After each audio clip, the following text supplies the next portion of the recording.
This is the 6th battle in the Total War Center team tournament, a 2 versus 2 tournament with a Pre-Marian Roman theme. Here we see the Julii commanded by Merko and Mr. Longbowman. They're going to face off against the Senate commanded by General Nuisance, aka Snipey, and Reeve. Now, the Julii in this battle have taken an all-arms force composed of 14 units of archers, 1 onager, 12 units of equites, and 10 units of infantry composed of 8 principes and 2 triarii. Here you see the Senate, who have taken a force similar to those they took in previous battles, composed of 20 archers to the Julii's 14, and 20 units of cavalry. That's 12 equites and 8 cavalry auxilia. Now, in fact, this battle, in its opening deployments and in its selection of units, is startlingly similar to the 3rd battle in this tournament between the Brutii and the Senate. The first thing we notice about the Julii setup is that they appear to have divided responsibilities, so that Merko has the archers and the cavalry, while Mr. Longbowman has all of the infantry and the artillery. However, as we will see, they don't fight in one merged army. They don't form an infantry battle line with the archers in front and the cavalry ready to sweep around the flanks. They seem to have had the idea of dividing responsibilities and then not actually tried to put it into effect. Here you see that the Julii are making some scouting runs with their cavalry, presumably to search for hidden units. Not a bad idea. Since the Senate seem to be moving over to the right and adopting defensive position there, perhaps they are hoping that the Julii will come to attack them, and then once they're fully engaged, hidden units could emerge from the woods. As it happens, the Senate have no such plan, but it was worth checking. Both of the Senate armies have set up their archers into one long, enveloping, broad skirmish line, with cavalry poised behind them to strike at any cavalry attempts to sweep those archers away. Now here we see that the Julii have sent one of those scouting units to make an opportunistic grab for a loose Senate archery unit there. They have, however, also paid for that in blood.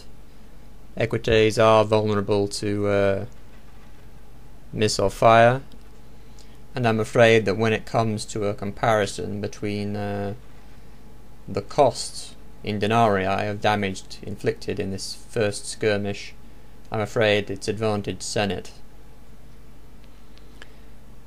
Now, the Julii, as you can see, they simply aren't deploying their 2 armies in any kind of merged whole, as I said. There's that infantry force over to the right, and the archer and cavalry force to the left.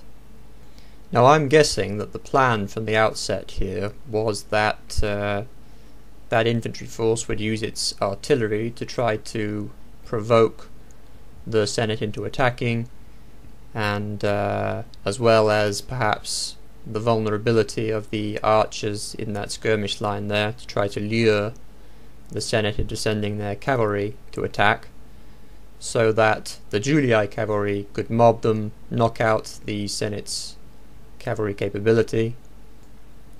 As you can see, that Julii skirmish line of archers really is getting quite far out ahead of the cavalry protection.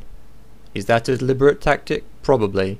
If it is, the Senate aren't falling for it, though. Here's that damaged cavalry unit that got cut up just a minute ago.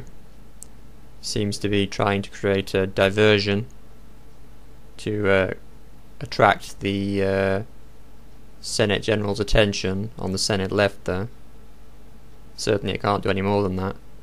Now here you see that the Julii infantry are advancing.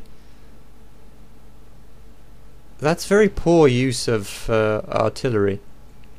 If it was the plan to try to use the artillery to provoke the Senate into attacking, then why send the rest of the troops so far out ahead of the artillery, where they can come under archer fire?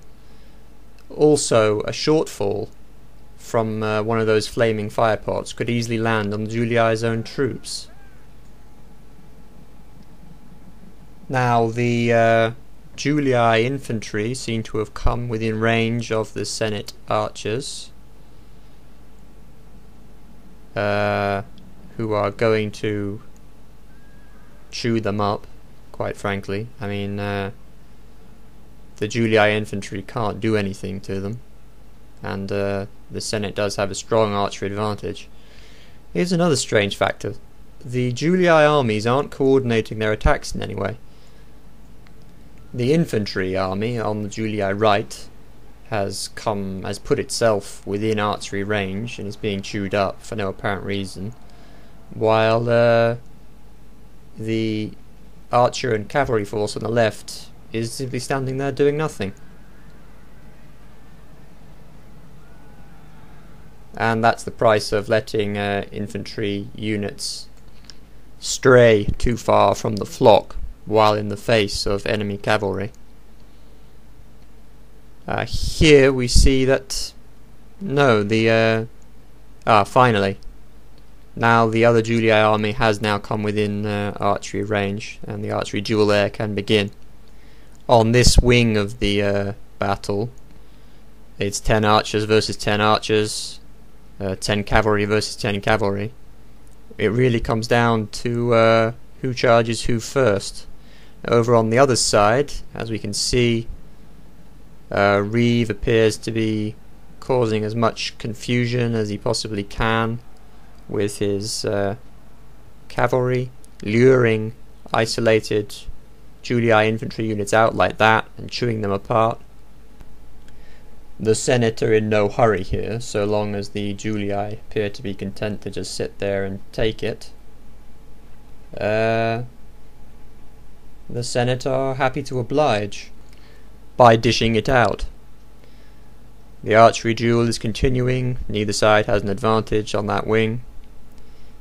Over here, the Senate cavalry can't get away with murder there. I mean, they are just light cavalry, just equites and cavalry auxilia challenging heavy infantry.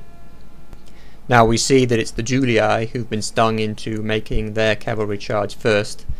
However, puzzlingly, they seem to have sent their cavalry in drips and drabs instead of concentrating it. You see more cavalry arriving there, and yet more beyond it as well.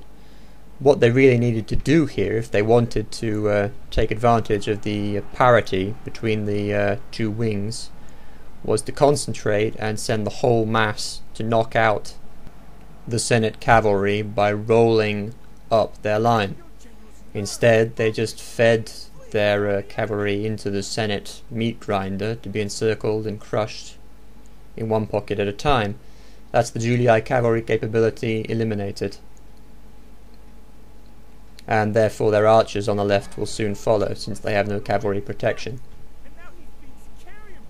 This, therefore, over on the right, is pretty much all that's going to remain of the Julii assets. Their last few remaining infantry units still being chewed up by archers. And really, with this catastrophe on the Julii left, there's almost certainly nothing that can be done for them now anyway. They will face an overwhelming numerical and dispositional disadvantage. And so, the final results of the Total War Centre team tournament was the Senate in first place with 3 victories, the Brutii in second place with 2 victories, the Scipii in third place with 1 victory, and the Julii last place with no victories.